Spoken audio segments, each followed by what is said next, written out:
The engine of the old car sputtered and died in the middle of the dark forest road, and Elena Ward's hands froze on the steering wheel. Behind her, in the back seat, her daughter Wren sat up straight, her eyes wide with fear. "Mom, why did we stop?" Elena did not answer right away. She turned the key again and again, but the engine only made a weak clicking sound. Outside, the trees stood tall and black against the night sky, and the road ahead disappeared into darkness. She could hear nothing except the wind moving through the leaves, but something inside her chest told her they were not alone. "Stay low," Elena whispered. "Please, Wren, just stay low and quiet." Wren slid down in her seat, her heart pounding. She was 17 years old, and for most of her life, she had lived a normal life with her mother, in a small town, far from anything unusual.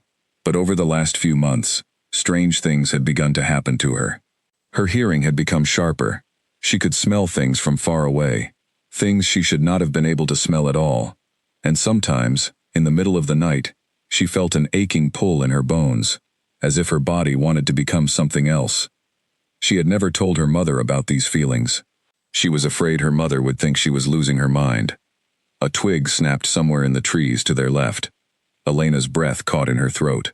She reached over and locked the car doors, even though she knew that a lock would do nothing against what might be out there. "Mom, what's happening?" Wren asked, her voice trembling. "Why do you look so scared?" "We need to keep moving," Elena said, ignoring the question. She grabbed her phone from the dashboard, but there was no signal, not even one bar. She looked in the rearview mirror and saw nothing but the empty road behind them, yet the feeling of being watched grew stronger with every second. Then she saw them. Two shapes moved between the trees, low to the ground, their eyes catching the moonlight in a way that no human eyes ever could. Elena's heart dropped into her stomach. She had hoped, prayed, that this day would never come. She had spent 17 years running from this exact moment. "Get out of the car," Elena said suddenly. "Now, Wren, we have to run." "Run? Run where? There's nothing out here." "Just trust me." Elena threw open her door and pulled Wren out by the arm. The night air was cold and sharp, and the smell of pine filled her lungs. But underneath it, she caught another scent, one that made her blood run cold. It was the smell of wolves, not ordinary wolves. Something far more dangerous. They ran down the road, their shoes hitting the pavement in a frantic rhythm. Wren's mind raced with questions, but she did not dare ask them out loud. Her mother's fear was contagious, and it pushed her legs faster than she thought they could go. Behind them, a low growl rolled through the trees, deep and menacing, the kind of sound that seemed to shake the very ground. "They're getting closer," Elena gasped, glancing over her shoulder. She could see the shapes now, larger than any dog, larger than any wolf she had ever seen in pictures or films. Their fur was dark, and their eyes glowed with a strange, cold light. Wren felt something stir inside her own body, a heat rising in her chest, spreading through her arms and legs. Her vision seemed to sharpen even more, and for a brief, terrifying moment, she felt as if her hands were changing shape. She looked down at them in horror, but they looked normal, human, trembling with fear. "What is happening to me?" she whispered. Elena heard her daughter's words and felt a fresh wave of terror, but not the same kind of terror caused by the creatures chasing them. This was a different fear, older and deeper. She had known this day would come eventually. She had simply hoped to have more time. They reached a bend in the road, and Elena spotted a faint glow of light in the distance, coming from somewhere beyond the trees. It looked like a gate of some kind, with lanterns burning on either side. She had no idea what waited beyond that gate, but anything seemed better than what was behind them. "There," she said, pointing. "Head for the light." They pushed themselves harder, lungs burning, legs aching, as the growls behind them grew louder and closer. Wren dared to look back once more, and saw the two creatures break into a full run, closing the distance between them with terrifying speed. She had never seen anything move so fast. "Mom, they're going to catch us. Keep running. Don't stop, no matter what." Just as Wren felt her strength beginning to fail, a group of figures appeared from the trees ahead of them, blocking the road. For a heartbeat, Elena thought they had run straight into more danger, but then she noticed something different about these figures. They stood tall and controlled, their movements calm and precise, nothing like the wild creatures chasing them. A woman at the front of the group raised her hand, and the group spread out in a defensive line, facing the darkness behind Elena and Ren. "Get behind us," the woman said, her voice sharp and commanding. Elena did not argue. She pulled Ren by the arm and pushed her behind the line of strangers, just as the two creatures burst out of the tree line, snarling and baring their teeth. The woman who had spoken let out a sound that was almost like a bark, sharp and commanding, and the group around her shifted into a fighting stance. Ren watched in stunned silence as the strangers moved with a strength and speed that did not seem entirely human. Within moments, the creatures that had been chasing them retreated back into the trees, snarling in frustration, before disappearing into the darkness. Silence fell over the road. Ren's chest heaved as she tried to catch her breath, her mind spinning with everything she had just seen. She turned to look at her mother, expecting some kind of explanation, but Elena's face had gone pale, her eyes fixed on the woman who had led the group. "Grace," Elena said quietly, as if the name itself were painful to speak. The woman named Grace turned toward Elena, and her expression shifted from alertness to shock. "Elena Ward," she said slowly, "after all these years." Elena swallowed hard. "I need to speak with Damien." "Please, it's an emergency." Grace's eyes moved from Elena to Ren, studying the girl carefully, her gaze lingering on Ren's face for a long moment. Something flickered across her expression, something like recognition, though Ren could not understand why a total stranger would look at her that way. "Who is this?" Grace asked, though her voice suggested she already suspected the answer. "My daughter," Elena said. "Please, Grace, we don't have much time. Those wolves that attacked us, they won't stop. They've been hunting us for days." Grace's jaw tightened, and she gave a short nod to the others in her group, who immediately formed a tighter circle around Elena and Ren, clearly meant for protection. "Follow me," she said. "But I warn you, Elena, showing up here after 17 years is not going to be easy. Not for you, and certainly not for him." Elena's throat tightened at the mention of him, but she nodded, gripping Ren's hand tightly as they began to walk down the road, following Grace and her group toward the glowing lanterns in the distance. Ren glanced at her mother, 1,000 questions burning in her mind. "Mom," she whispered, "what is going on? Who are these people? What was chasing us?" Elena squeezed her daughter's hand, her eyes fixed straight ahead. "I promise I will explain everything," she said softly. "But right now, we need to stay safe, and the only place I know that can keep us safe is the one place I swore I would never return to." As they walked deeper into the territory, the trees began to thin, revealing a large compound surrounded by a tall wooden fence. Warm light spilled from the windows of a massive house at the center of the grounds, and figures moved along the fence line, watching the newcomers with sharp, careful eyes. Ren felt a strange pull toward the place, an odd sense of familiarity that she could not explain. It was as if some part of her recognized this land, even though she had never set foot here before in her life. Grace led them through the gate, past rows of watchful guards, until they reached the front steps of the great house. She turned to Elena one last time, before knocking on the heavy wooden door. "Are you certain about this?" Grace asked quietly. "Once he knows you're here, there's no going back." Elena took a deep breath, glancing down at Ren, who stood beside her, confused and frightened, but trying to be brave. "I don't have a choice anymore," Elena said. "It's time he knew the truth." Grace studied her for a moment longer, then turned and pushed open the door. Warm light spilled out onto the steps, along with the low murmur of voices from inside. Elena's heart pounded as she stepped over the threshold, Ren close behind her, unaware that within these walls waited a man who had spent 17 long years waiting for answers he never thought he would receive. Inside, the great hall fell silent as heads turned toward the door. Conversations stopped mid-sentence. Every eye in the room fixed on the two newcomers standing in the doorway, but none more intensely than the tall figure who rose slowly from a chair near the fireplace, his expression frozen in disbelief the moment his gaze landed on Elena's face. For 17 years, he had told himself he would never feel this way again. Yet in this single moment, as the scent that haunted his dreams for nearly 2 decades filled the room, every wall he had built around his heart began to crack. "Elena," he said, his voice barely more than a whisper, filled with a mixture of anger, longing, and disbelief he could not hide even if he tried. Elena felt her legs nearly give out beneath her at the sound of his voice, a voice she had spent 17 years trying to forget. She opened her mouth to speak, but no words came out. Instead, she felt Ren's hand tighten around hers, and she remembered why she had come back at all. It was not for herself, it was to protect her daughter, no matter the cost to her own heart. The tall man's eyes moved from Elena to the girl standing beside her, and something in his expression shifted from shock to confusion, and then, slowly, to something that looked almost like fear.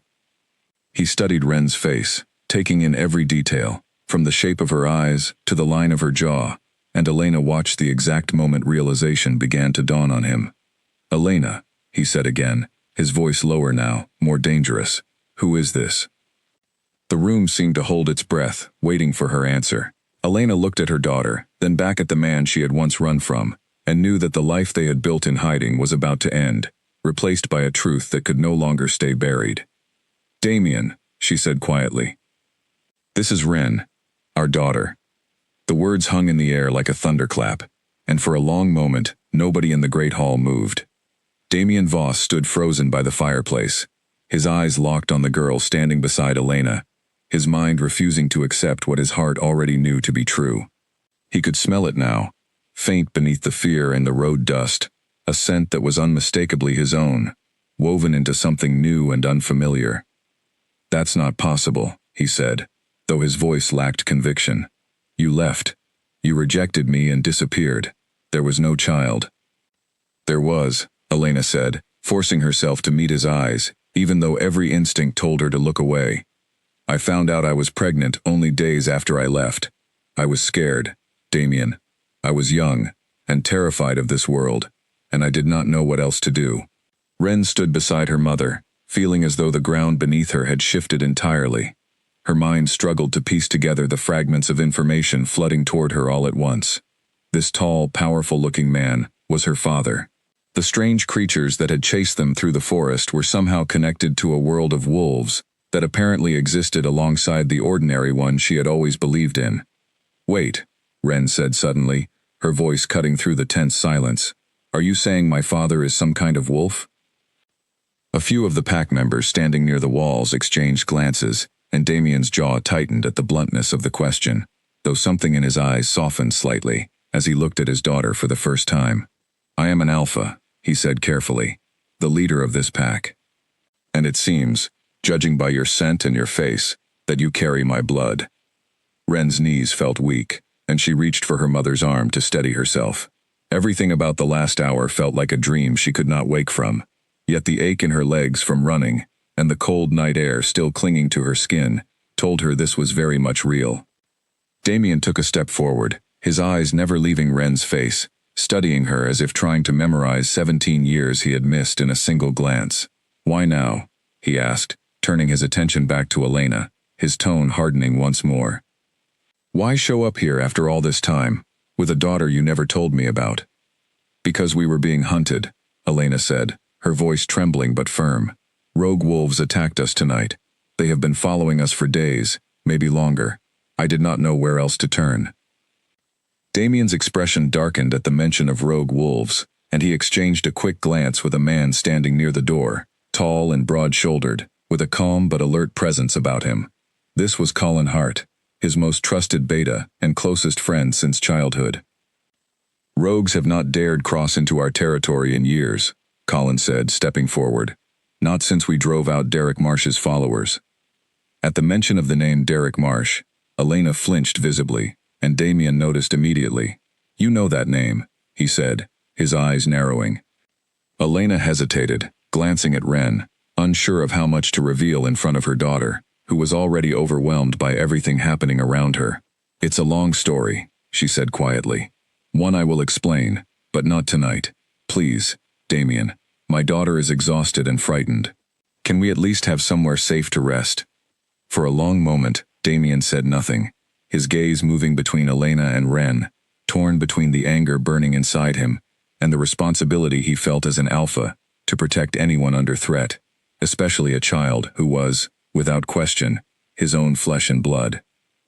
Finally, he exhaled slowly and turned to Grace, who had been standing quietly near the door since escorting them inside. Prepare 2 rooms in the east wing, he said, and post extra guards along the northern fence line tonight.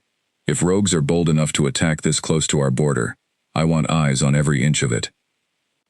Grace nodded and disappeared to carry out his orders, while the rest of the pack members in the hall slowly began to disperse, whispering among themselves as they cast curious glances toward Ren. "This way," Damien said, his voice softer now, though still guarded.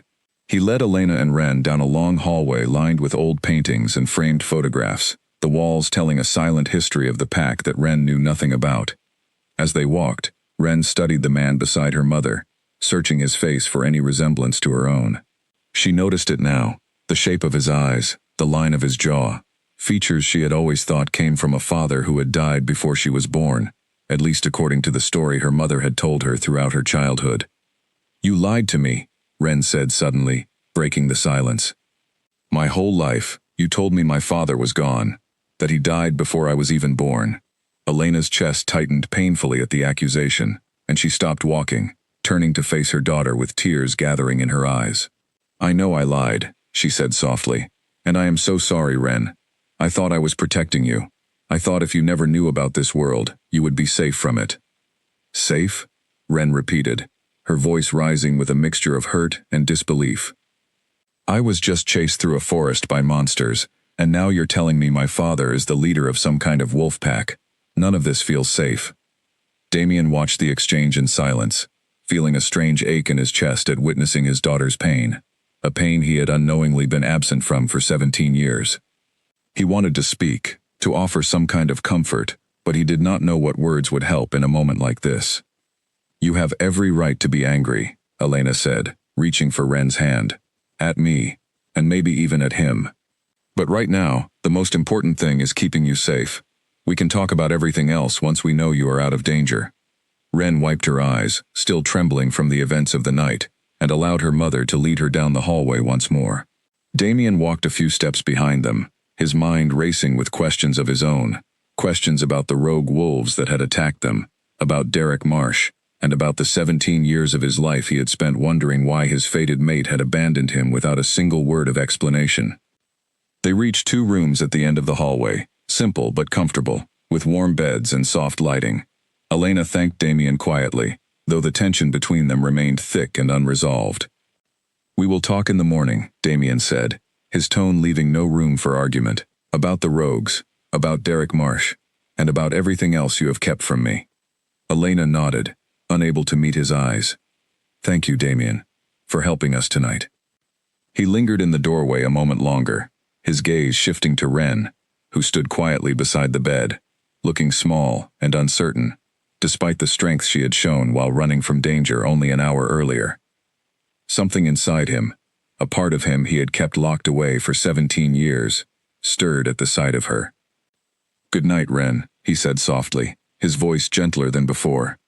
Ren looked up at him, still unsure of how to feel about this stranger, who was somehow her father, a man she had never known existed until tonight. "Good night," she replied quietly, her voice barely above a whisper.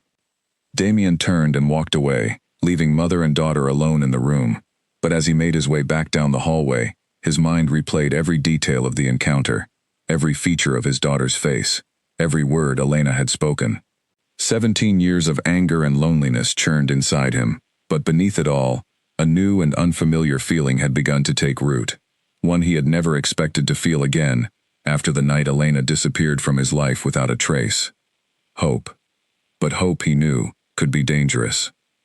And somewhere out in the darkness beyond his territory, the rogue wolves who had chased his mate and daughter through the forest were still out there, watching, waiting, and connected to a past that was about to resurface in ways none of them could yet imagine. Morning light spilled through the tall windows of the great house, but Elena had barely slept.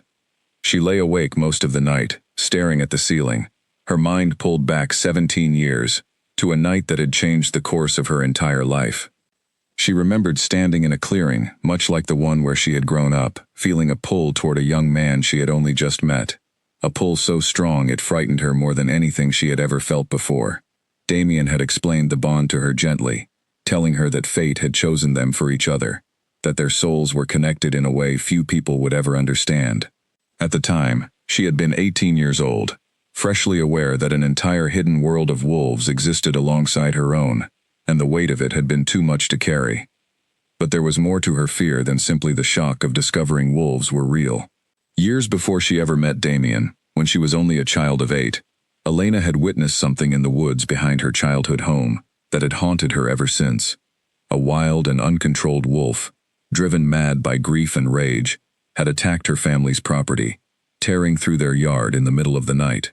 Her father had been badly hurt trying to protect her, and though he survived, he was never the same afterward, jumping at every sound, refusing to let Elena play outside alone for the rest of her childhood. She had never told anyone the full truth of what she saw that night, not even Damien. All she knew was that the sight of a wolf, even in her dreams, brought back a suffocating fear that lived deep inside her chest. When she learned the truth about Damien, about the bond, about the pack, that old fear had risen up inside her so powerfully that she had made the only choice that felt survivable at the time. She ran. She had not known she was carrying his child until weeks later, alone in a small apartment, in a town far from anything supernatural, terrified, and unsure of what to do. By then, she told herself it was too late to go back. She built a quiet life instead, one where wolves and fate and ancient bonds did not exist, where her daughter could grow up safe from the fear that had shaped Elena's own childhood. For 17 years, it had worked. Until now. A soft knock at the door pulled Elena from her thoughts. She sat up just as the door opened, revealing Ren standing in the hallway, still in the borrowed clothes from the night before, her hair messy and her eyes red from crying. "Mom," Ren said quietly, stepping inside. "Something's wrong with me." Elena was instantly alert, climbing out of bed and crossing the room to her daughter's side. "What do you mean? What's wrong?" Ren held out her hands, and Elena saw that they were trembling uncontrollably. Beneath her daughter's skin, faint ripples seemed to move, as though something beneath the surface was straining to break free. "It hurts," Ren whispered, her voice cracking with fear. "It's like there's something inside me trying to get out. It started last night, after we got here, and it's getting worse." Elena's heart pounded with panic, but she forced herself to stay calm for her daughter's sake. She had read stories long ago, back when she still allowed herself to learn about this world, about young wolves experiencing their first shift, especially in moments of extreme stress or danger. She had hoped, foolishly perhaps, that Ren's human blood from her would be enough to prevent this from ever happening. "We need to find Damien," Elena said quickly. "Right now." They hurried down the hallway together, Ren clutching her stomach as waves of pain rolled through her body, each one stronger than the last. By the time they reached the main hall, several pack members had already gathered, drawn by some instinct that told them something significant was happening. Damien appeared at the top of the staircase, his expression shifting instantly to alarm the moment he saw his daughter doubled over in pain, her body trembling violently. "What's happening to her?" Elena called up to him, panic clear in her voice. Damien moved quickly down the stairs, his eyes fixed on Ren. "Her wolf is trying to surface," he said. "The stress from last night, the danger. It must have triggered an early shift." "Early?" Elena repeated. "She's 17. Isn't that when it's supposed to happen?" "Usually it happens gradually, with training and guidance," Damien said, kneeling beside Ren, who was now on her knees on the cold stone floor, gasping for breath. "Forcing it out through fear and pain like this can be dangerous. We need to help her control it, not fight it." Ren looked up at him, her eyes filled with terror. "I don't understand what's happening to me," she gasped. "Please, make it stop." Damien's chest tightened at the sound of his daughter's fear, and something fierce and protective rose up inside him, stronger than anything he had felt in 17 years. "Listen to me," he said gently, placing a steady hand on her shoulder. "You are not broken, and you are not alone. What you're feeling is natural. It is part of who you are. But you need to stop fighting it. Let it come, just for a moment, and then you can pull it back." "I don't know how," Ren cried. "Close your eyes," Damien said softly. "Breathe with me. Focus on my voice, not the pain." Around them, the pack members watched in tense silence as Ren struggled to follow her father's instructions, her breathing ragged and uneven. Elena stood nearby, her hands pressed to her mouth, terrified for her daughter, but unable to help her through something so far outside anything she understood. Slowly, gradually, Ren's breathing began to steady. The ripples beneath her skin slowed, and the trembling in her hands eased. Colin, standing a few steps away, watched the scene with quiet astonishment, exchanging a glance with Grace beside him. "She's stopping it," Grace murmured. "On her first attempt. That's rare, even among purebred wolves." After several long minutes, Ren finally opened her eyes, her body no longer shaking, though exhaustion was evident on her face. She looked up at Damien, who was still kneeling in front of her, his expression a mixture of relief and quiet pride. "You did it," he said softly. "You controlled it." Ren let out a shaky breath, tears streaming down her cheeks, though whether from fear, relief, or the overwhelming events of the last 12 hours, she could not say. "Is this going to keep happening?" she asked. "Am I going to turn into some kind of animal?" "No," Damien said firmly. "You are going to learn to become something extraordinary, both human and wolf, in perfect balance, if you allow yourself to be trained properly." Elena finally moved forward, kneeling beside her daughter and pulling her into a tight embrace. "I'm so sorry," she whispered into Ren's hair. "I should have prepared you for this. I should have told you the truth a long time ago." Ren clung to her mother, still trembling slightly from the aftermath of the episode, but something had shifted in her expression. The fear remained, but it was now mixed with a strange sense of wonder, as if some deeply buried part of herself had finally been given permission to exist. Damien rose to his feet, his gaze moving over the small crowd of pack members who had gathered to witness the scene. "This confirms what many of you likely already suspected," he said, his voice carrying the authority of an alpha. "Ren is my daughter, and she is under this pack's protection from this moment forward. Anyone who has questions or concerns can bring them to me directly." A murmur rippled through the crowd, some expressions curious, others uncertain, but none dared challenge their alpha's declaration openly. Slowly, the group began to disperse, leaving Damien, Elena, and Ren alone in the great hall. Damien turned to Elena, his expression hardening once more, now that the immediate crisis had passed. "We need to talk," he said, "about the rogues who attacked you last night. About Derek Marsh." "I want the full truth, Elena, not pieces of it." Elena nodded, still holding Ren close. "I know," she said quietly. "I owe you that much, and more."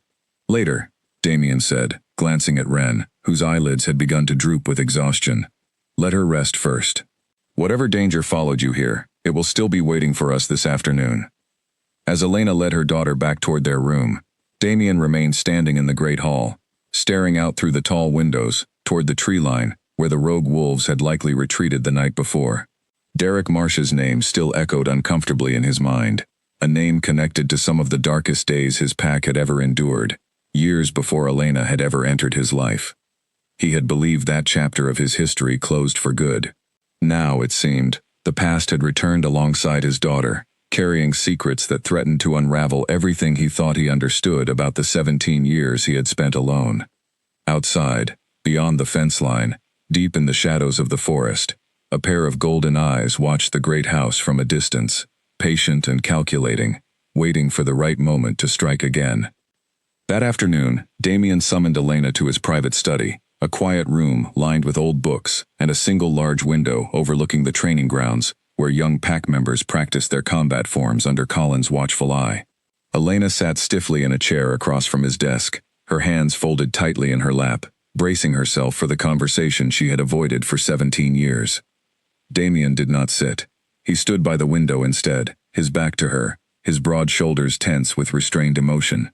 For a long moment, neither of them spoke, the silence stretching thin and uncomfortable between them. 17 years, he finally said, his voice low. "Do you have any idea what those years were like for me, Elena?" "I can only imagine," Elena said quietly. He turned to face her, his eyes darker than she remembered, shadowed by years of pain he had clearly never allowed himself to fully process. "You cannot imagine," he said. "You left. You had a choice to walk away and build a new life somewhere else. I stayed here, bound to a mate who vanished without explanation, unable to move forward, unable to take another partner, watching everyone around me build families while I remained alone, wondering every single day what I had done wrong. Elena's throat tightened painfully. You didn't do anything wrong, she said. It was never about you, Damien. It was about me, and something you never knew about my past. Then tell me, he said, his voice sharp with 17 years of unanswered questions. Tell me why you ran. Tell me why you never once tried to reach out, not even to tell me I had a daughter. Elena took a shaky breath, forcing herself to meet his gaze. When I was 8 years old, she began, a rogue wolf attacked my family's home. It tore through our yard in the middle of the night, and my father was badly hurt trying to protect me. He nearly died. He was never the same after that. He became fearful, overprotective, and the fear he carried, I absorbed it too. For years, I associated wolves with the worst night of my childhood, a night I could never fully explain to anyone, because no one would have believed me. Damien's expression shifted slightly, the anger in his eyes tempered by surprise. You never told me this. I couldn't, Elena said, tears gathering in her eyes. When you explained the bond to me, when you told me what I was to you, all I could feel was terror, not because of you, but because everything you represented reminded me of that night. I was 18 years old, Damien. I did not have the strength to face that fear and love you at the same time. So I ran, because it felt easier than staying and falling apart in front of you.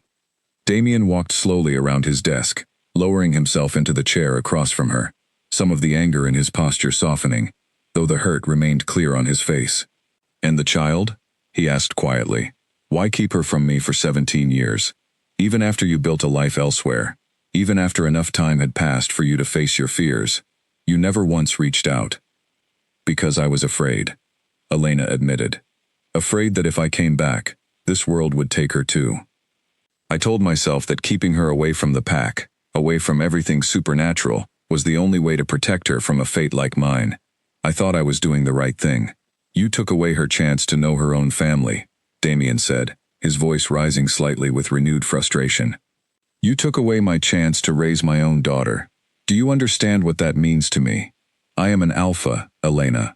My legacy, my bloodline. It matters not just to me but to this entire pack. And you hid the heir to that legacy from all of us for 17 years.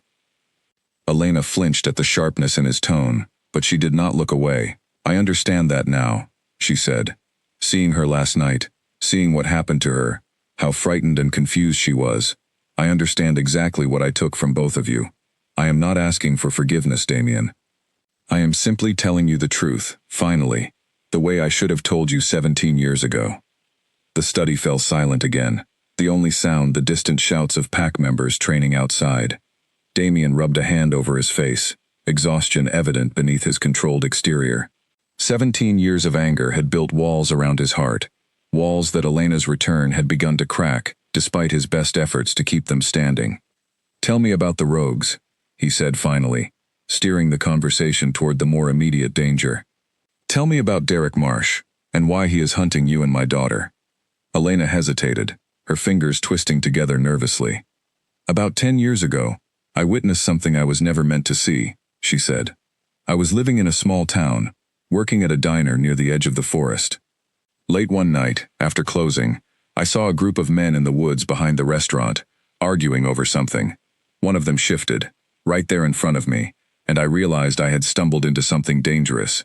They caught me watching. Derek Marsh was among them. He warned me that if I ever spoke of what I saw, he would make sure I regretted it. What did you see? Damien asked, his expression darkening. They were smuggling something, Elena said. I never learned exactly what, but I overheard enough to understand it involved other packs, illegal territory disputes, and money. A lot of money. I left that town the very next day and never looked back, but somehow, they must have kept tracking me over the years, perhaps waiting for the right moment to silence me for good.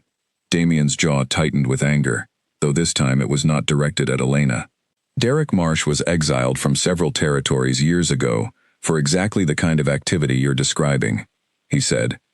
If he's resurfaced and rebuilt a following of rogue wolves, that is a serious threat, not just to you and Ren, but to every pack in this region. I never wanted to bring this danger to your doorstep, Elena said. I only came here because I had nowhere else to turn, and because Ren needed protection I could not provide on my own. Damien studied her for a long moment, the anger in his eyes slowly giving way to something more complicated, a mixture of old hurt, present concern, and a reluctant sense of responsibility neither of them could ignore. "Whatever happened between us," he said finally, "Ren is innocent in all of this. She is my daughter, and she will have my protection, regardless of what I feel toward you." Elena nodded, relief evident on her face, despite the tension still hanging heavy between them. "Thank you," she said softly. "Don't thank me yet," Damien said, rising from his chair. "This pack does not easily forgive betrayal, even indirect betrayal like yours. Some of my people will not welcome you warmly, no matter how much protection I offer Ren. You should prepare yourself for that." As if summoned by his words, a sharp knock came at the study door, and Colin entered without waiting for permission, his expression grim. "Damien," Colin said, "we have a problem.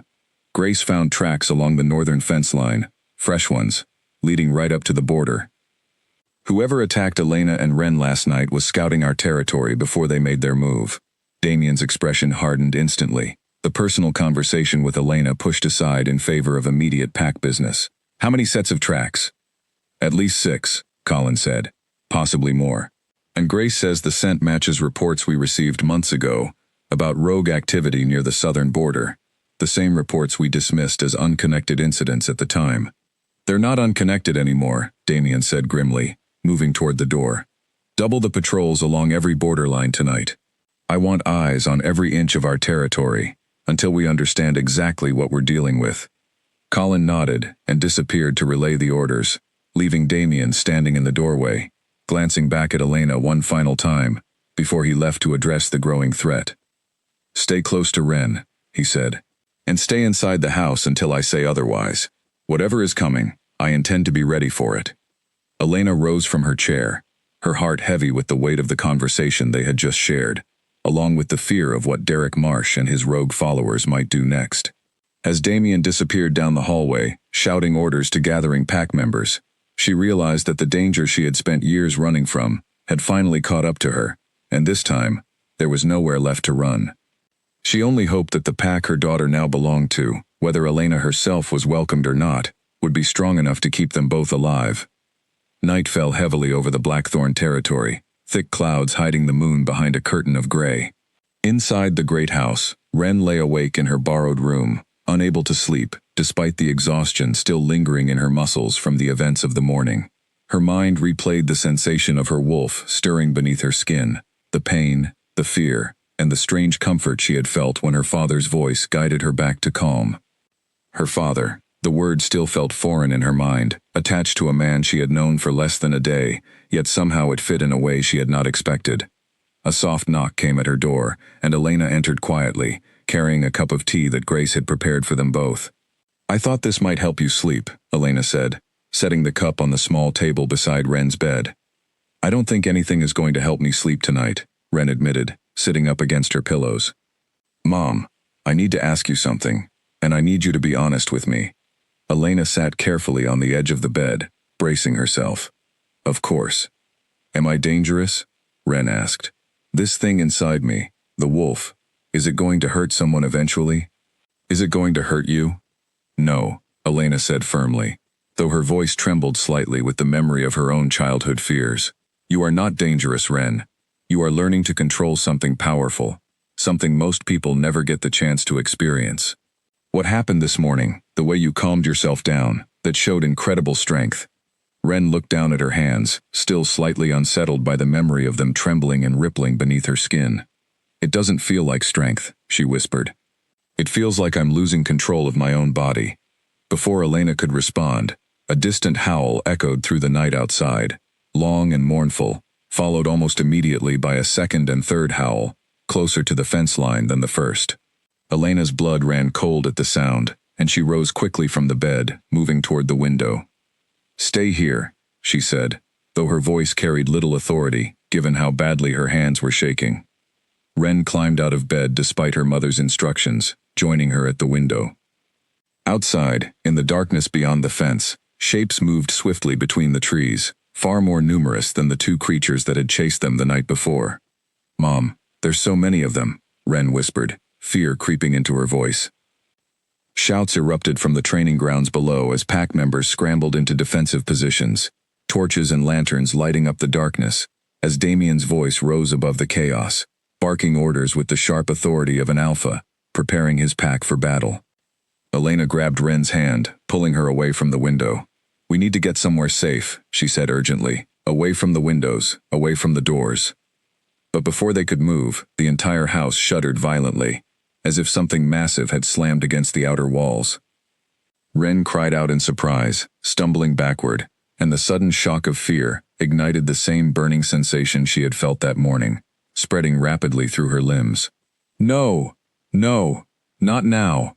Ren gasped, clutching her arms as the trembling began again, stronger and faster than before. "Ren, breathe," Elena said, trying to remember the instructions Damien had given earlier, though her own panic made it difficult to think clearly. "Focus on my voice, just like this morning." But the fear gripping the house, combined with the overwhelming intensity of the attack outside, proved too much for Ren's fragile control. Her body convulsed, and before Elena could reach her, Ren bolted from the room in a blind panic, her instincts overriding every rational thought, desperate to escape the chaos, threatening to consume her from within. "Ren!" Elena screamed, chasing after her daughter down the hallway, but Ren was already too fast, her body responding to instincts far beyond ordinary human speed. Ren burst through a side door of the house and into the night, running blindly toward the tree line at the edge of the fenced compound, her mind consumed by panic and the overwhelming urge to escape everything happening around her.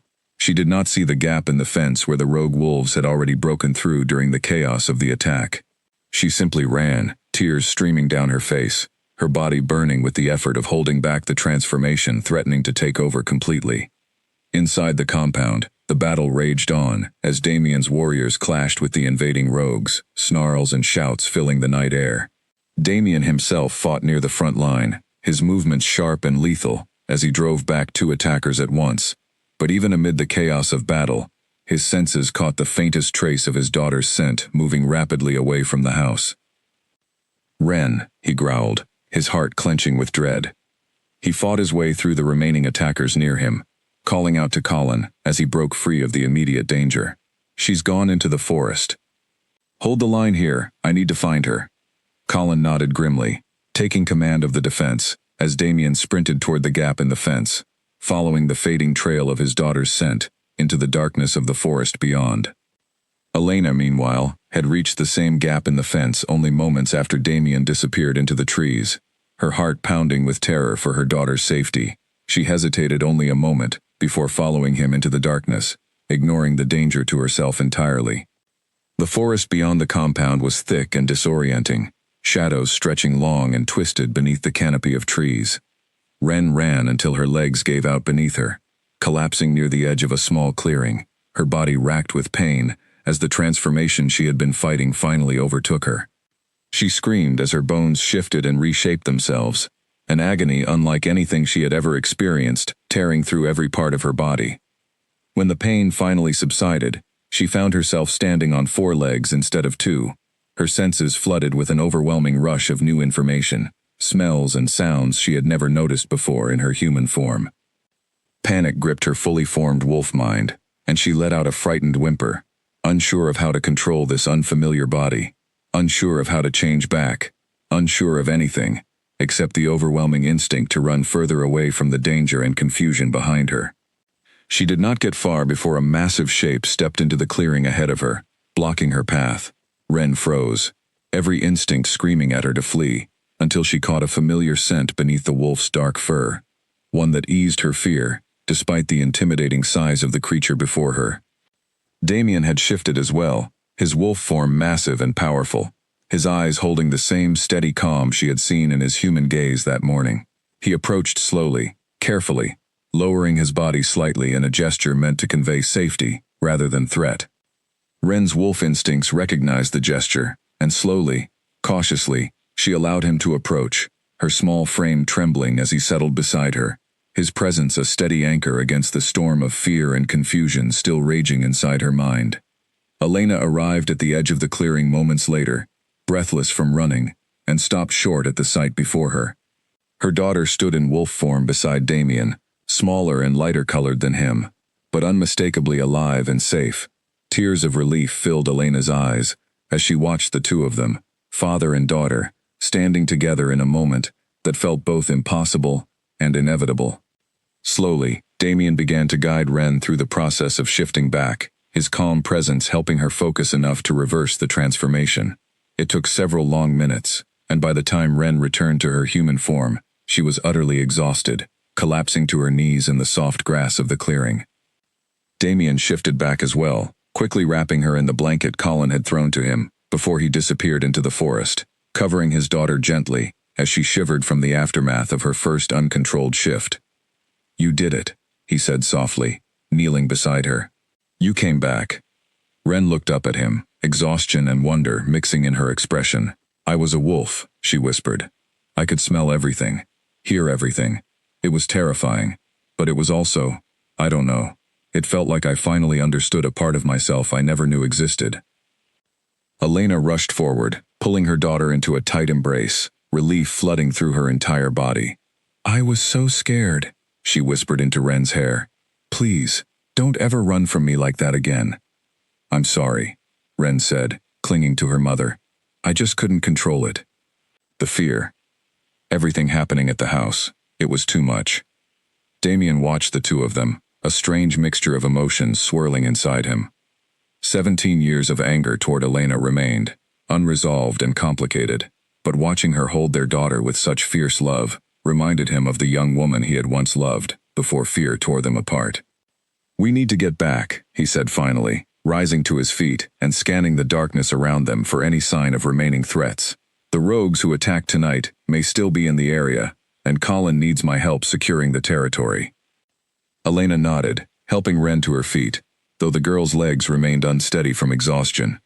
Damien moved to support Ren's other side without hesitation, and together, the three of them made their way back toward the compound, an unlikely family, bound together by blood, fear, and the beginning of an uncertain new path forward.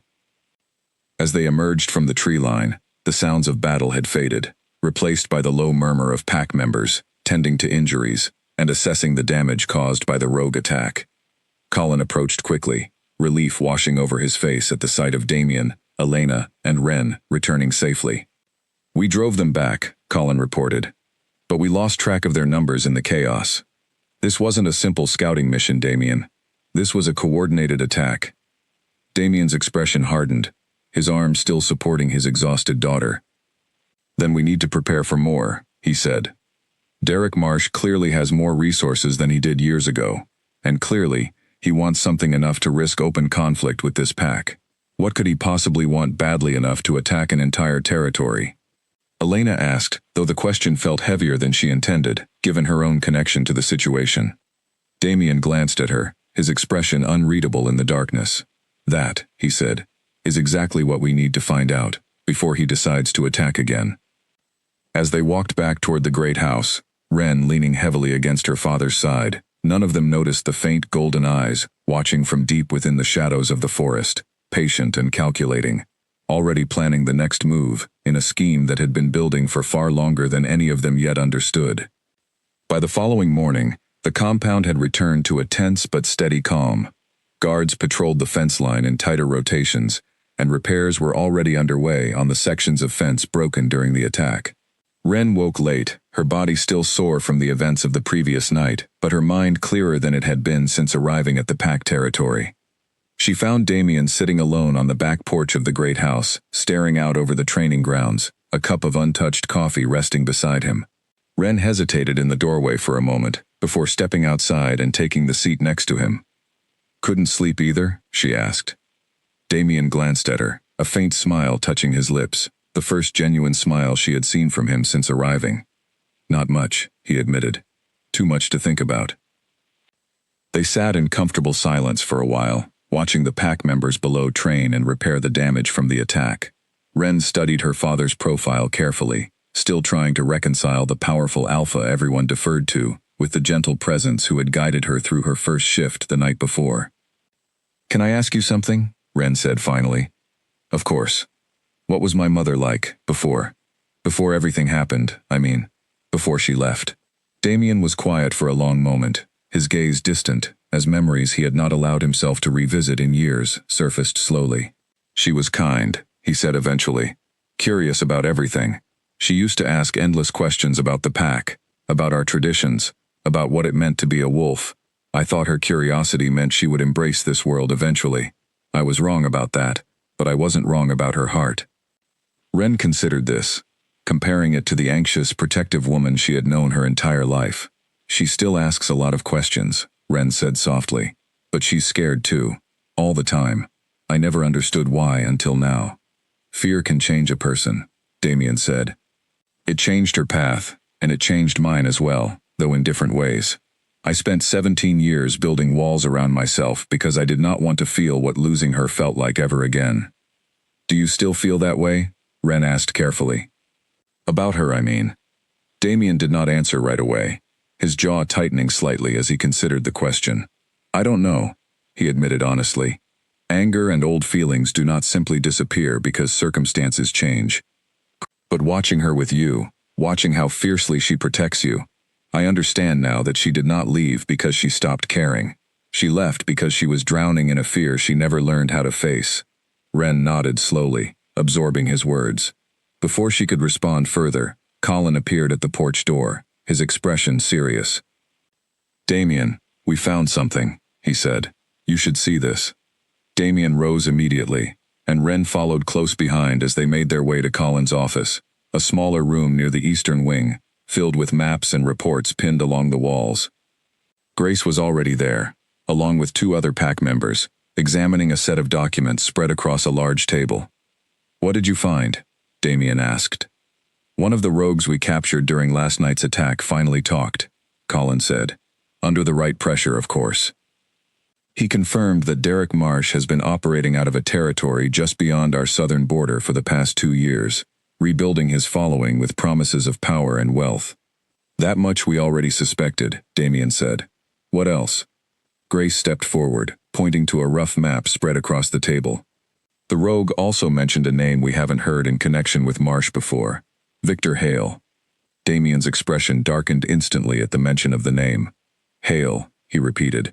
The alpha of the Ashwood Pack, bordering our eastern territory. You know him? Elena asked, having entered the room quietly behind them, drawn by the sound of the conversation. Everyone in this region knows him, Damien said grimly. He has coveted Blackthorn territory for years, particularly the resources along our northern rivers. He has made informal inquiries about expanding his borders more than once, always denied, always resentful of the refusal. You think he's working with Derek Marsh?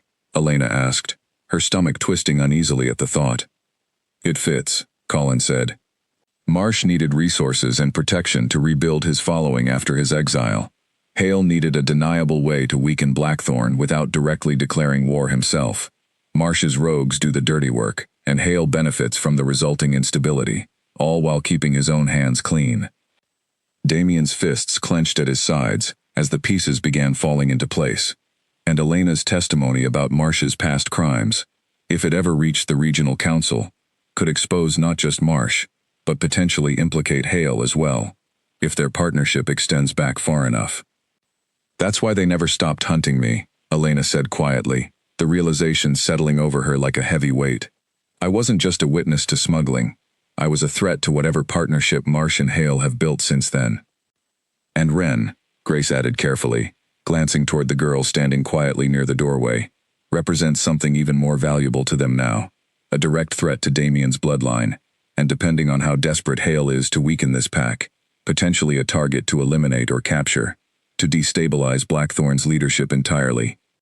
Ren felt a chill run through her at the thought, though she tried to keep her expression steady, unwilling to appear weak in front of the gathered pack members.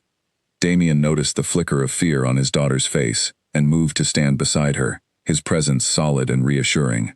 That will not happen, he said firmly, his voice carrying the weight of an alpha's promise. Whatever Hale and Marsh are planning, they will find this pack far stronger and more united than they anticipate. What's our next move? Colin asked. Damien studied the map for a long moment, his mind working through strategies and possibilities. We reach out to the regional council, he said finally. If Hale is indeed working with an exiled rogue like Marsh, That is a violation of the treaties governing pack territories. If we can gather enough evidence, we can bring formal charges against both of them before this escalates into full-scale conflict. That could take weeks, even months, Grace pointed out. Meanwhile, Marsh's rogues have already proven they're willing to attack our territory directly. Then we prepare for both possibilities, Damien said. We gather evidence for the council, while strengthening our defenses, in case Hale decides to act more aggressively, before we can expose him. Elena stepped forward, her voice steadier than it had been in days. I can help, she said. I know details about Marsh's operation from 10 years ago that might connect to what he's doing now. Locations, names, methods, things I never told anyone because I was too afraid. Damien turned to look at her, something shifting in his expression, a reluctant respect beginning to replace some of the lingering anger from their earlier conversation. Your information could make a real difference, he said. Thank you, Elena. The rest of the day passed in a flurry of activity, as pack members worked to gather intelligence, strengthen defenses, and prepare formal reports to send to the regional council. Ren spent much of the afternoon with Grace, learning basic techniques to help control her shifting instincts, while Elena worked closely with Colin, piecing together fragments of information from her past that might prove crucial in exposing Marsh and Hale's partnership. By evening, as the sun began to set over the training grounds, a fragile sense of purpose had settled over the compound, replacing some of the fear and chaos of the previous night. Ren found herself standing beside her father once more on the back porch, watching the colors of sunset paint the sky in shades of orange and purple. Do you think we can stop them? She asked quietly. Marsh and Hale, I mean. Damien considered the question carefully before answering. I believe this pack is stronger than either of them realizes, he said.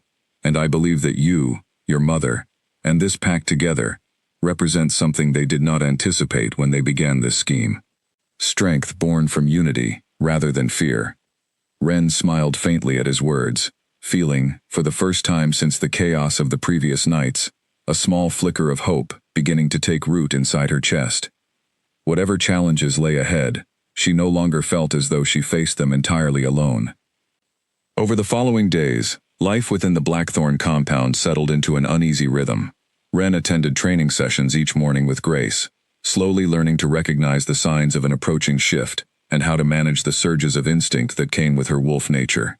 Elena spent her mornings working alongside Colin, cataloging every fragment of memory she had from her encounter with Derek Marsh a decade earlier, hoping some small detail might prove useful to the council investigation. Not everyone in the pack welcomed Elena's presence, however. Word of her history, her rejection of Damien 17 years ago, and the secret she had kept about Ren's existence, spread quickly through the compound, and opinions divided sharply among the pack members. Damien's mother, Margaret Voss, made her feelings known within the first week of Elena's return. A formidable woman, who had led the pack's council of elders for many years, Margaret approached Elena directly one afternoon, as she crossed the courtyard, her expression cold and unwelcoming. You have some nerve, Margaret said, blocking Elena's path, returning here, after all this time, expecting open arms simply because danger followed you to our door. I'm not expecting anything, Margaret, Elena said carefully, though her heart raced at the confrontation. I came here to protect my daughter, that's all. Your daughter, Margaret repeated, her tone sharp.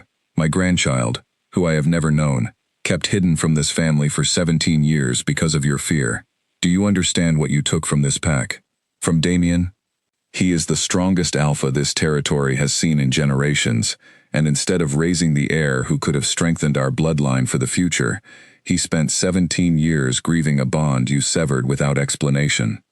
Elena felt tears prick at her eyes, but she refused to look away from the older woman's fierce gaze. I understand that my choices caused real harm, she said quietly.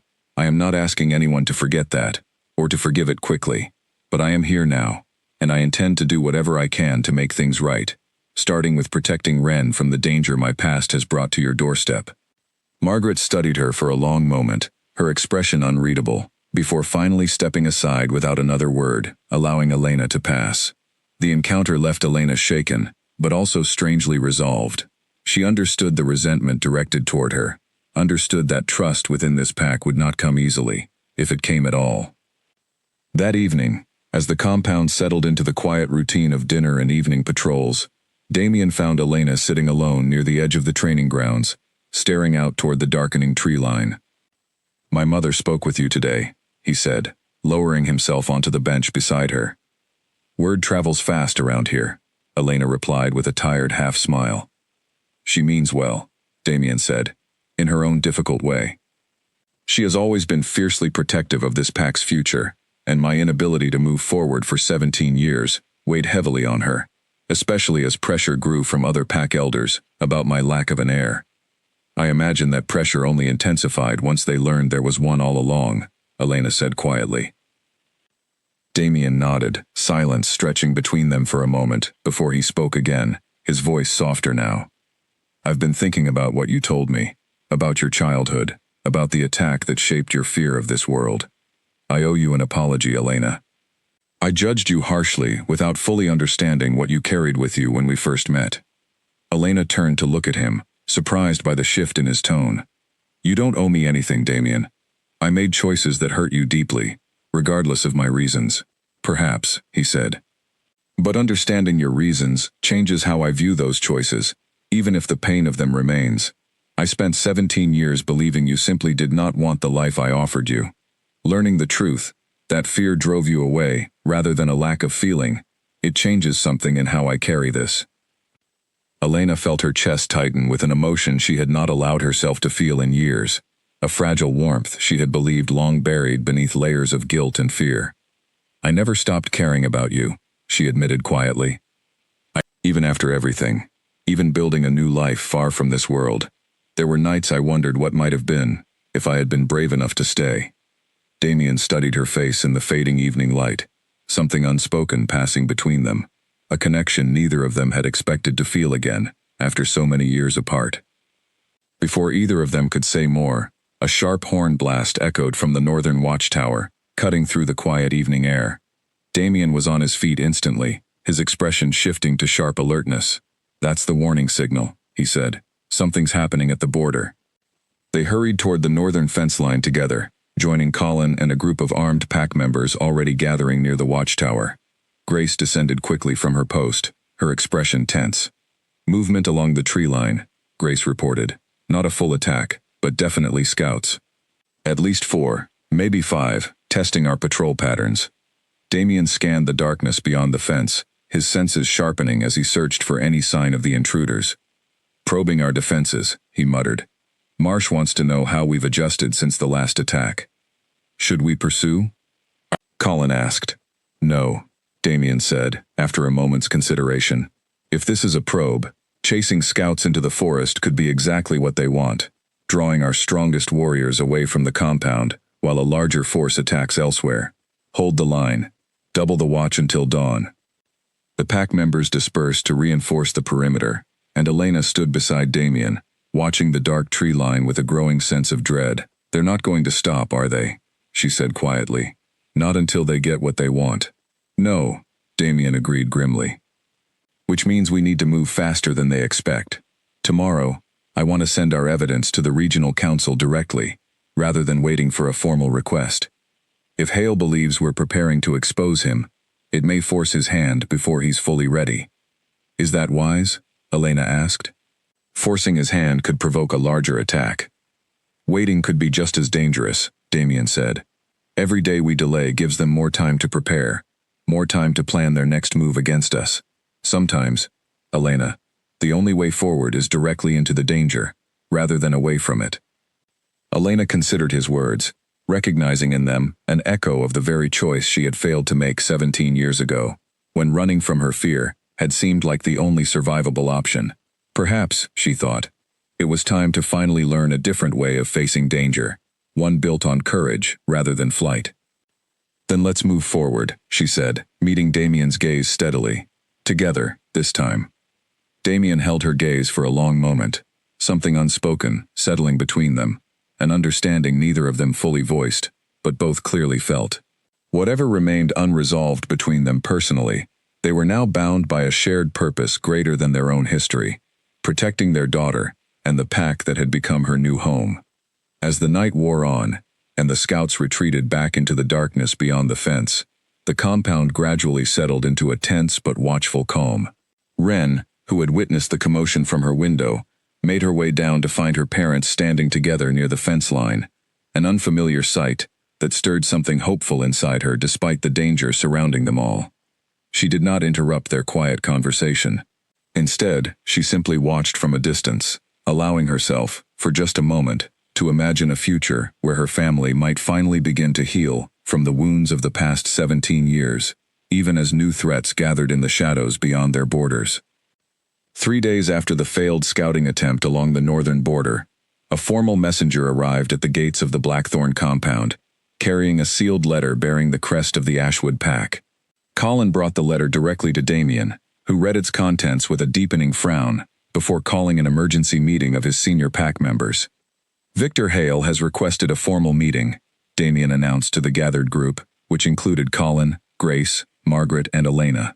He claims he wishes to discuss, and I quote, growing tensions along our shared border, and hopes to resolve matters peacefully before they escalate further. That's absurd, Grace said sharply. He's been arming Marsh's rogues to attack us, and now he wants to sit down and discuss peace? It's a calculated move, Margaret said, her sharp eyes studying the letter Damien held. If we refuse the meeting, he can claim to the regional council that Blackthorn refused diplomatic resolution, painting us as the aggressors.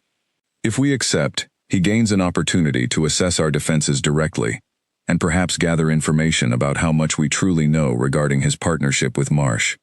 Either way, it's a trap, Colin added, but refusing carries real political risk if this ever reaches the council for formal judgment. Damien set the letter down on the table, his expression thoughtful. We attend, he said finally, but we go prepared, and we bring our own evidence to the table. If Hale wants to play the diplomat, we can use that same stage to expose his true intentions in front of witnesses from other territories. That's dangerous, Elena said, unable to stay silent, despite her uncertain place among the pack's decision-makers. If he suspects we intend to expose him publicly, he might act more aggressively, rather than risk exposure. Damien glanced at her, considering her words carefully. Perhaps, he admitted, but cowering behind our fences accomplishes nothing, except giving him more time to prepare his next attack. Sometimes confronting danger directly is the only path toward ending it. The meeting was arranged for 2 days later, at a neutral location along the border between Blackthorn and Ashwood territories, with representatives from 2 additional neighboring packs invited to serve as witnesses, ensuring at least some measure of accountability for whatever transpired. In the meantime, Wren's training intensified under Grace's careful guidance.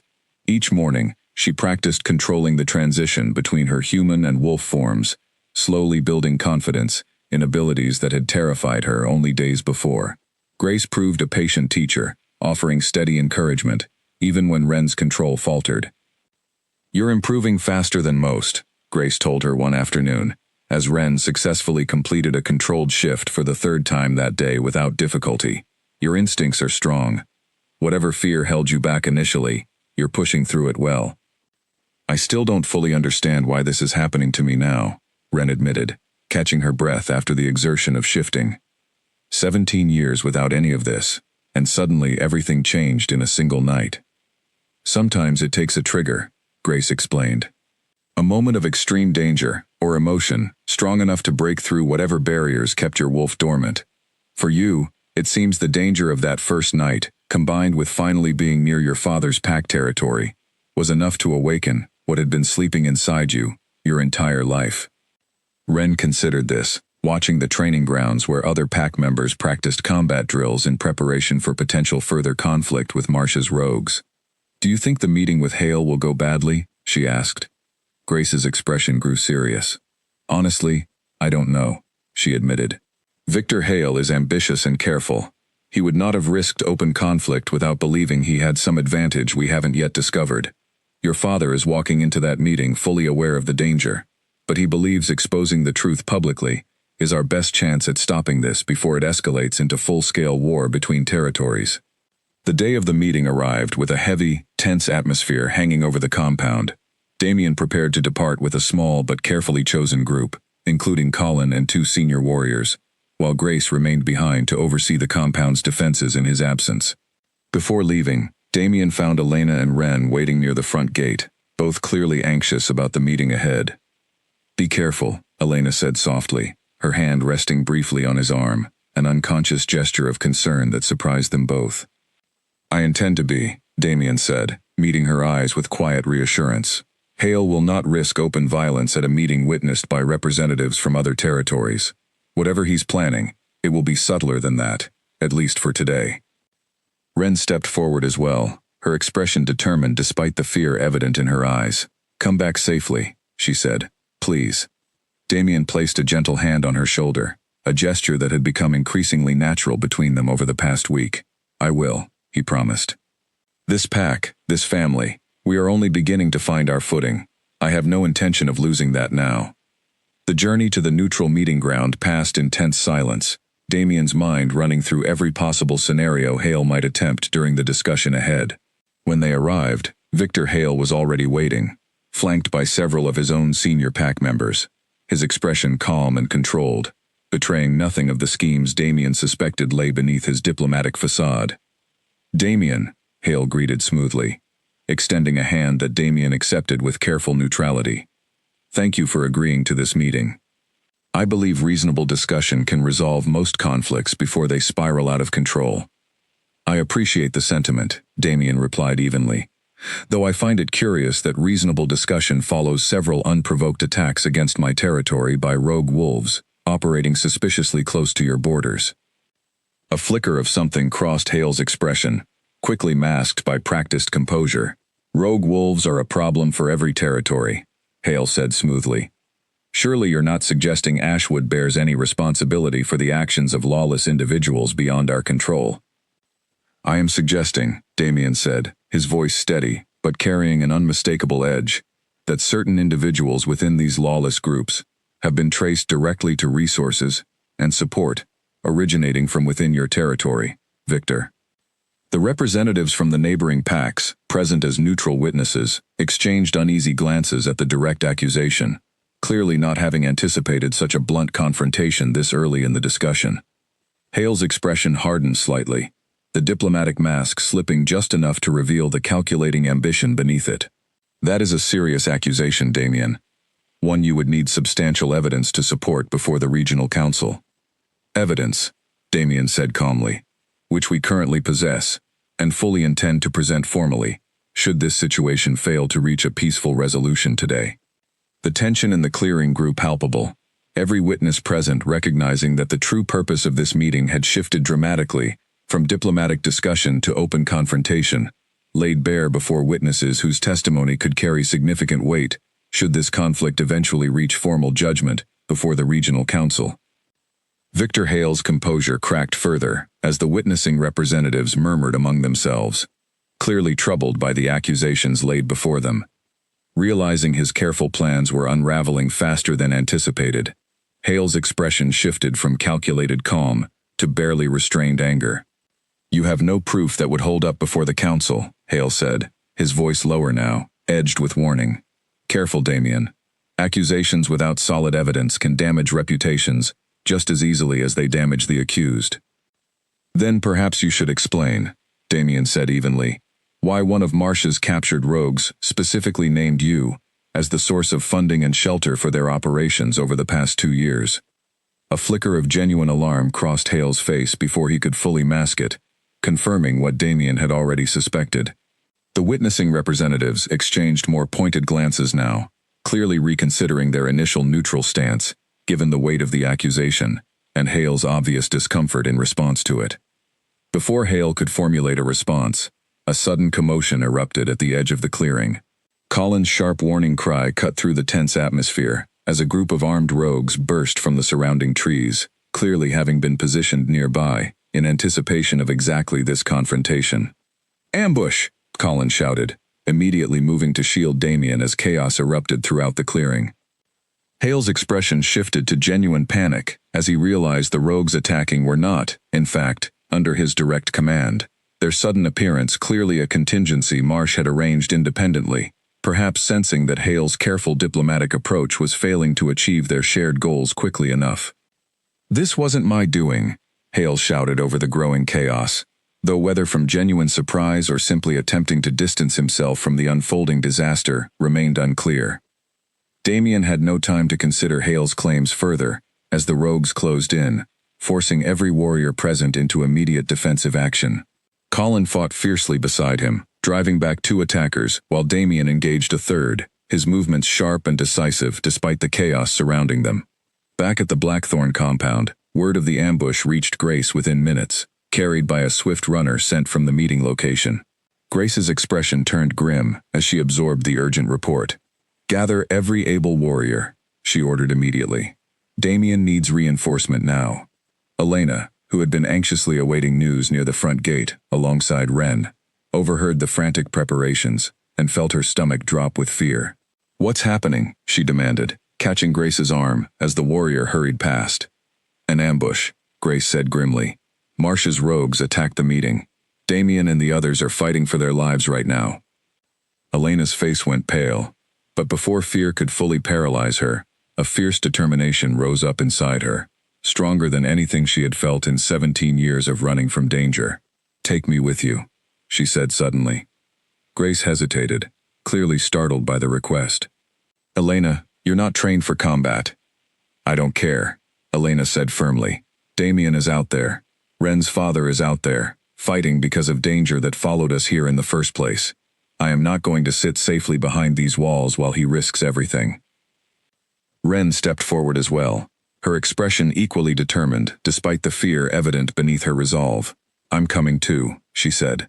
"Absolutely not," Elena said immediately, turning to her daughter with sharp concern. "Ren, you've barely learned to control your shifting. It's too dangerous." "Mom, I can help," Ren insisted. "I might not be fully trained, but I'm still stronger and faster than I was a week ago. And Dad is out there.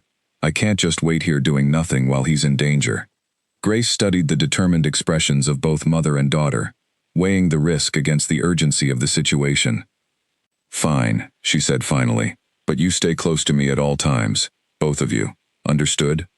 They agreed quickly, and within minutes, a swift group of Blackthorn warriors set out toward the meeting location, Elena and Ren riding alongside them, hearts pounding with fear and determination in equal measure. By the time they arrived, the clearing had become a chaotic battlefield, warriors from Blackthorn fighting desperately against Marsh's rogues, while Hale's own warriors, uncertain of their loyalty given the unexpected ambush, hesitated on the sidelines, unwilling to fully commit to either side of the sudden conflict. Damien fought near the center of the clearing, exhaustion beginning to show in his movements after minutes of continuous combat, though his skill remained sharp and lethal against each attacker who dared approach him. Colin fought valiantly beside him, but the sheer number of rogues threatened to overwhelm even their combined strength. Grace's group crashed into the fray, immediately turning the tide of battle as reinforcements bolstered the exhausted Blackthorn warriors. Elena, though untrained in combat, found herself pulling injured pack members to safety along the edges of the clearing, her hands steady despite her racing heart, driven by fierce determination to help however she could. Ren, meanwhile, felt the familiar burning sensation rising within her as fear and adrenaline surged through her body, but this time, rather than panicking, she embraced the sensation, allowing her shift to occur smoothly and deliberately, exactly as Grace had trained her. In her wolf form, Ren moved with surprising speed and agility, using her smaller size to slip between larger combatants, striking quickly, and retreating before rogue attackers could fully react to her presence. Her movements caught the attention of several rogues, clearly startled by the unexpected appearance of Damien's daughter, fighting alongside the Blackthorn warriors. Near the center of the clearing, Derek Marsh himself finally emerged from the surrounding trees, his expression twisted with anger at seeing his carefully planned ambush faltering against the unexpected reinforcement of Blackthorn warriors. "Enough of this," Marsh snarled, shifting into a massive wolf form, far larger than any ordinary rogue, clearly enhanced by years of accumulated strength and cunning survival in the years since his exile. He charged directly toward Damien, who barely had time to brace himself against the sudden powerful attack. The two alphas clashed fiercely, their combined strength shaking the very ground beneath them as the surrounding battle seemed to pause momentarily, drawn to the intensity of the confrontation between the two most powerful combatants present.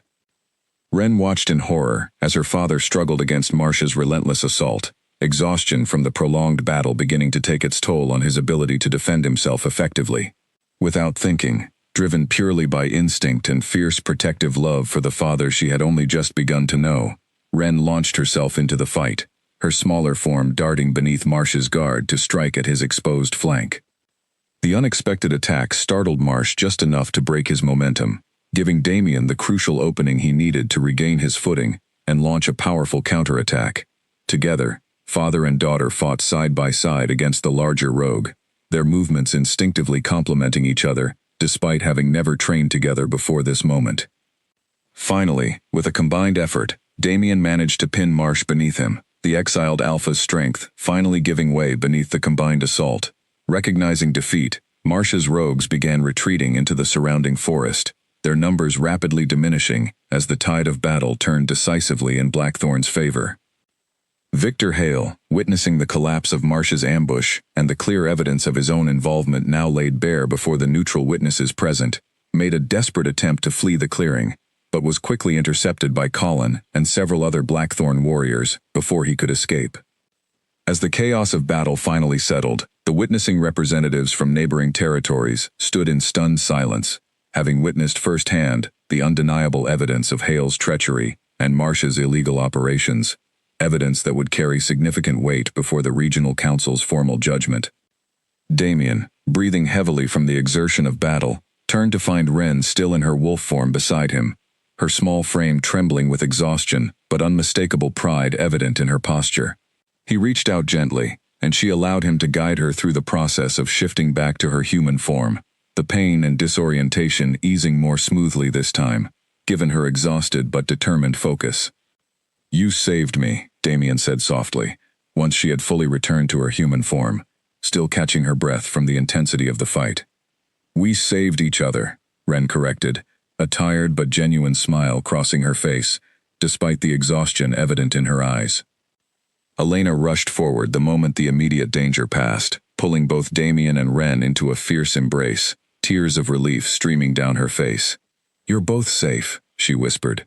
"Thank goodness, you're both safe." Around them, the clearing slowly settled into the aftermath of battle, wounded warriors receiving care, captured rogues secured under guard, and Victor Hale standing pale and defeated before the neutral witnesses whose testimony would ensure his treachery could no longer remain hidden from the regional council's judgment. The threat that had shadowed Elena and Ren's lives for so long had finally been confronted directly, not through flight or hiding, but through courage, unity, and the fierce protective love of a family finally beginning to heal from 17 years of separation and fear. In the weeks that followed the battle, life within the Blackthorn compound began to settle into a new and hopeful rhythm. Word of Victor Hale's treachery had reached the regional council swiftly, supported by the testimony of neutral witnesses who had seen the truth unfold firsthand in the clearing. Hale was stripped of his position as Alpha of the Ashwood Pack, his territory placed under careful observation by the council until new leadership could be properly established. Derek Marsh, along with the remaining members of his rogue following, faced formal judgment for his years of illegal activity and the unprovoked attacks against Blackthorn territory, ensuring the danger that had shadowed Elena and Ren for so long was finally and completely put to rest. With the immediate threat resolved, the pack slowly returned to its normal routines, though the events of the past weeks had left a lasting mark on everyone involved. Ren continued her training with grace, growing more confident and skilled with each passing day, her natural instincts blending increasingly well with the careful discipline required to control her wolf nature.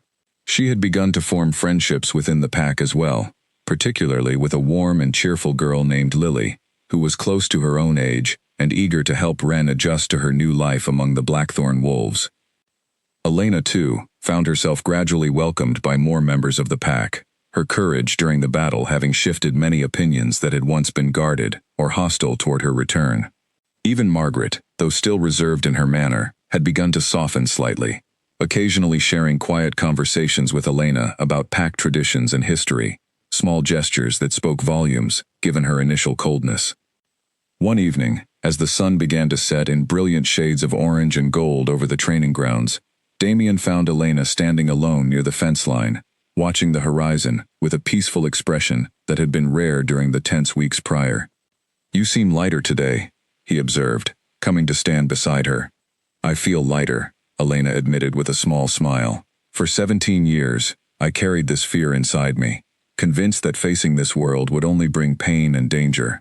Watching everything that happened these past weeks, watching Ren's courage, watching this pack come together to protect what matters most, I think I finally understand what I ran from, all those years ago, wasn't truly this world.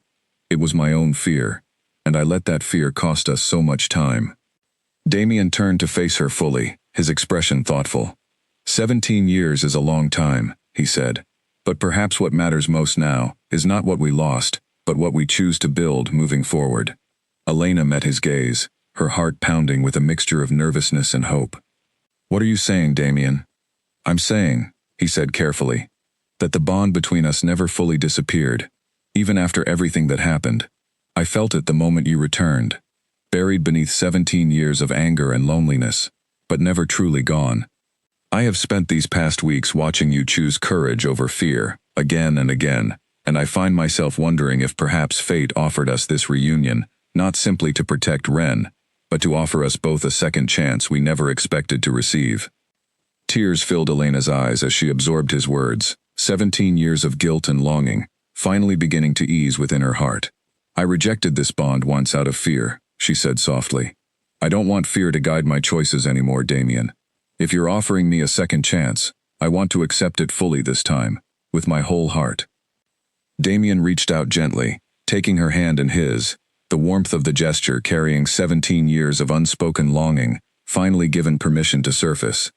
Then let us complete what fate intended for us, from the very beginning, he said softly. Not out of obligation, or old promises, but because we choose each other, fully and freely, this time. Elena nodded, tears streaming freely down her face as she stepped closer, allowing herself finally to embrace the bond she had once fled in terror. As their connection solidified fully between them, a warmth spread through both their hearts. 17 years of separation, finally beginning to heal in this quiet, golden moment beneath the setting sun. Nearby, unseen by either of them at first, Ren stood watching from a distance, a wide and genuine smile spreading across her face at the sight of her parents finally finding their way back to each other. Lily stood beside her, having accompanied her to find Elena and Damien for dinner, equally pleased by the tender scene unfolding before them. Looks like they finally figured it out, Lily said with a grin. 17 years too late, Ren replied, though her voice carried no bitterness, only quiet happiness. But I suppose better late than never. That evening, the entire pack gathered for a celebration marking not only the resolution of the recent conflict, but the joyful reunion of their alpha and his long-lost mate. Laughter and warmth filled the great hall, a stark contrast to the fear and tension that had gripped the compound only weeks before. Ren sat between her parents, feeling, for the first time in her life, a complete sense of belonging within a family and a community she had never known existed until fate brought her here, through danger and fear. As the celebration continued late into the night, Damien rose briefly to address his gathered pack, his expression filled with a happiness that had been absent from his demeanor for 17 long years. 17 years ago, he began, I lost something precious to me, and I spent every day since wondering if I would ever understand why. Today, I stand before all of you, not simply as your alpha, but as a father and a mate who has finally been given the gift of a second chance. Let this be a reminder to all of us that even the deepest wounds can heal, given enough courage, patience, and love. The hall erupted into warm applause, and Ren felt her heart swell with pride and happiness as she watched her parents share a tender look across the room. 17 years of pain finally giving way to a future built on honesty, courage, and unwavering love. In the months that followed, Ren grew steadily into her role as heir to the Blackthorn pack, her natural strength and compassion earning genuine respect among the pack members who had once viewed her arrival with uncertainty. Elena, too, found her place within the community, no longer defined by the fear that had once ruled her life, but by the courage she had discovered within herself when it mattered most. And as seasons changed and years passed, the story of the alpha who waited 17 years for his fated mate to return became not a tale of loss and sorrow, but a story of hope, resilience, and the enduring power of love to heal even the deepest wounds. passed down through generations, as a reminder that it is never too late to choose courage over fear, and love over the shadows of the past.